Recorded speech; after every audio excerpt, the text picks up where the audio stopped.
بسم اللہ الرحمن الرحیم۔ السلام علیکم ورحمۃ اللہ وبرکاتہ۔ خواب میں ہم بستری کرنا یا کرانا۔ ایک کوشچن آیا جی کہ جب عورت خواب میں کسی اجنبی مرد سے ہم بستری کرے تو اس پر کیا لازم ہے؟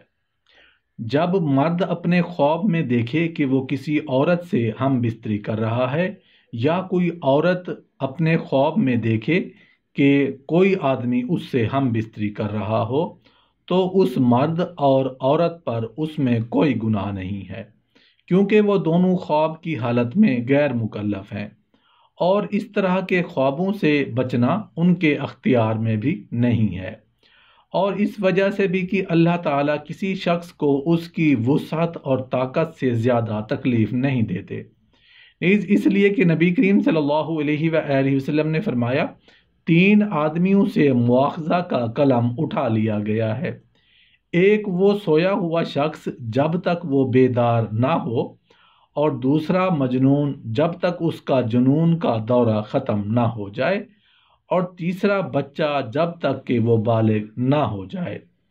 امام حاکم رحمۃ اللہ علیہ نے تو کہا کہ یہ حدیث بخاری اور مسلم کی شرطوں کے مطابق ہے، لیکن جس کو اس طرح کا خواب دیکھ کر منی خارج ہو اس پر غسل واجب ہے۔ ایک کوشچن ہے، جو شخص اپنی نیند سے بیدار ہو اور کپڑے پر تری دیکھے لیکن اسے احتلام یاد نہ ہو تو اس کے لیے کیا احکام ہے؟ اسے احتلام ہو یا نہ ہو، جب وہ اپنے کپڑے وغیرہ پر منی کی تری دیکھے تو اس پر غسل واجب ہوگا۔ ایک کوشچن ہے جی، ایک عورت خواب میں اکثر یہ شک ہوتا رہتا ہے حالانکہ اس کے خاوند نے اس کو چھوا تک نہیں ہوتا، اور یہ محض اس کا شک ہی ہے۔ بعض اوقات تو جاگتے میں بھی یہ شک ہونے لگتا ہے کہ اس لیے میں خاص پریشانی ہے۔ اس مذکورہ عورت پر جس کو جنوبی ہونے کا شک ہوتا رہتا ہے، محض شک کی بنیاد پر غسل کرنا واجب نہیں ہوتا، کیونکہ حقیقت میں تو وہ جنوبی نہیں ہے۔ نیز شرعی قاعدہ ہے کہ برات ذمہ، یعنی اس کی بنیاد پر بھی اس غسل کرنا واجب نہیں، بلکہ واجب یہ ہے کہ وہ سورج طلوع ہونے سے پہلے پہلے غسل کر کے نماز پڑھ لے، اور مرد کے لیے لازم ہے کہ وہ جلدی غسل کرے تاکہ وہ فجر کی نماز با جماعت ادا کر سکے۔ جب عورت استنجا کے لیے یا مرہم رکھنے کے لیے یا کسی علاج کی غرض سے گولی رکھنے کے لیے شرم گاہ میں اپنی انگلی داخل کرے، یا لیڈی ڈاکٹر امراض نسواں کا معائنہ کرنے کے لیے ہاتھ یا معائنہ کرنے کے لیے آلہ عورت کی فرج میں داخل کرے تو کیا عورت پر غسل واجب ہے؟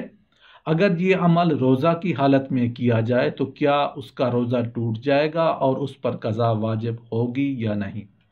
مذکورہ صورتوں میں نہ ہی اس پر غسل جنابت واجب ہوگا اور نہ ہی روزہ فاسد ہوگا۔ کیا طلوع فجر تک غسل جنابت کو مؤخر کرنا جائز ہے؟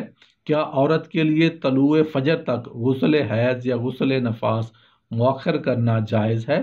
آنسر اس کا یہ، جب طلوع فجر سے پہلے عورت کا خون حیض یا نفاس بند ہو جائے تو اس پر روزہ رکھنا لازمی اور ضروری ہے، اور طلوع فجر تک غسل کو مؤخر کرنے میں کوئی معنی نہیں ہے، لیکن سورج طلوع ہونے تک غسل کا مؤخر کرنا جائز نہیں، بلکہ اس پر واجب ہے کہ سورج طلوع ہونے سے پہلے پہلے غسل کر لے اور نماز پڑھ لے۔ اسی طرح جنوبی مرد اور عورت کے لیے سورج طلوع ہونے کے بعد تک غسل کو مؤخر کرنا بالکل بھی جائز نہیں۔ کیا جنوبی وضو کے بغیر سو سکتا ہے؟ اگر وضو کیے بغیر سو جائے تو اس پر گناہ تو نہیں، لیکن افضل اور بہتر یہی ہے کہ وہ سونے سے پہلے وضو کر لے، کیونکہ نبی کریم صلی اللہ علیہ وآلہ وسلم نے وضو بھی کیا اور وضو کرنے کا حکم بھی فرمایا۔ کوشچن ہے جی، کیا جنابت کی حالت میں بچے کو دودھ پلانے والی عورت گناہ گار ہوگی؟ نیز کیا بچے پر اس کا کوئی بوجھ اور گناہ ہوگا؟ اس بات پر اجماع ہے کہ جب جنابت کی حالت میں عورت اپنے بچے کو دودھ پلائے تو اس پر کوئی بوجھ اور کوئی گناہ نہیں، نہ ہی بچے پر کوئی گناہ ہوگا۔